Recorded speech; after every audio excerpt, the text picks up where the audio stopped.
Good afternoon. My name is Kavan Ward, and I am founder of Justice for Bruce's Beach and co-founder of Where's My Land. I'm also an activist and a poet. Justice for Bruce's Beach is a grassroots organization, and it was created to obtain land restoration and restitution for the Bruce family. Justice for Bruce's Beach gave birth to Where Is My Land, a national organization founded by myself and Ashanti Martin to help Black families reclaim stolen land through advocacy, research, and technology. Bruce's Beach has set a precedent as it is the first time in U.S. history that land stolen from Black Americans has been returned. Since Governor Newsom signed SB 796, a bill introduced by Senator Bradford to allow for the transfer of the land from Los Angeles County to the Bruce family descendants, Whereas My Land has had an influx of families from around the nation asking us to aid them in their endeavors to get back stolen land from their ancestors, land stolen from their ancestors. While I am grateful the land is being returned to the Bruce family, the city of Manhattan Beach still has a debt to pay to the Bruces. The city of Manhattan Beach owes the Bruce family restitution for violating their civil and human rights and for stripping them of the opportunity to pass down generational wealth. Perhaps one way for this task force to consider closing the wealth gap is by supporting and providing resources to organizations like Where's My Land and an effort to aid other Black families in California, such as the Prelos, in reclaiming their stolen land. I could sit here and define reparations and regurgitate facts about how marginalized Black people are and how Black land theft has contributed immensely to the loss of generational wealth and the wealth gap between whites and Black people. And I can sit here and rebut arguments made by white people around why they shouldn't pay for the sins of their ancestors. But I won't, because we've heard speaker after speaker do that. They've already made solid and compelling arguments for reparations. But what I will urge you members of the task force to consider is the possibility of tiering reparations so that everyone of the African diaspora in California gets them, not just descendants of Africans who were enslaved and brought here. I ask for this consideration because all Black people in America are impacted by white supremacy and deal with everyday racism and racial battle fatigue. When LAPD pulls over a Black person, they don't treat Haitians or Jamaicans any less harshly than they treat African Americans.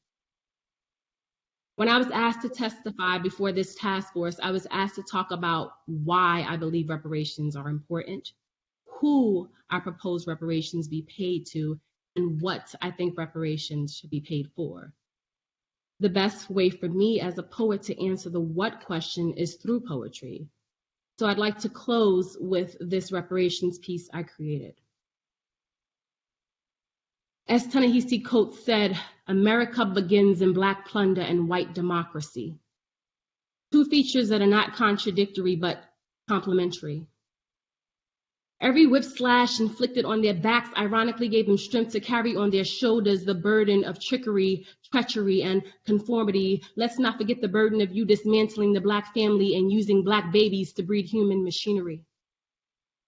Machinery used to provide centuries of privilege and stability for you and your offsprings. And as I write this piece, my hand chokes pen angrily and the red ink from it bleeds, reminding me of the 1920s, Bruce's Beach and Black Wall Street, reminding me of decade after decade of your people consistently stealing from me. You keep telling me and my people to get over it, but how can we when the consequences still exist and when your grandfather's clock of wealth, it continues to tick? As long as you keep benefiting from my people's timeless misfortunes, you should never fix your expectations for me to forget. I won't get over this. America is in debt. They run up a bill on their Black card, and now it's time for them to pay what's rightfully ours. No more committing identity fraud. And if you refuse to pay me monetarily, at the very least, pay me for the respect your ancestors stole from mine during slavery when you forced her to breastfeed your babies, but refused to nourish her body with the very foods she prepared for you and your family.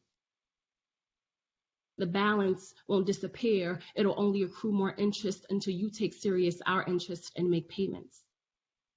Pay us reparations for our separation, separation from our property, our family, our dignity, and our liberty, separation from our mother's land, the motherland during slavery. Pay me because you steadily deprived me of everything I worked hard for and earned. Pay me because your sweet little Becky can get a job, void a college degree, and still be paid more than me, even though I obtained a master's degree. Pay me because you refused to hire me, all because my head defies gravity. Pay me for discriminating against me because I choose to use a loctician and refuse to conform to the European standards of beauty. Pay me because you use my tax dollars to build prisons for my people and their children instead of schools with updated curricula and teachers that educate effectively. Pay me because you created a school or prison pipeline and you called it a remedy, when in actuality it's modern day slavery.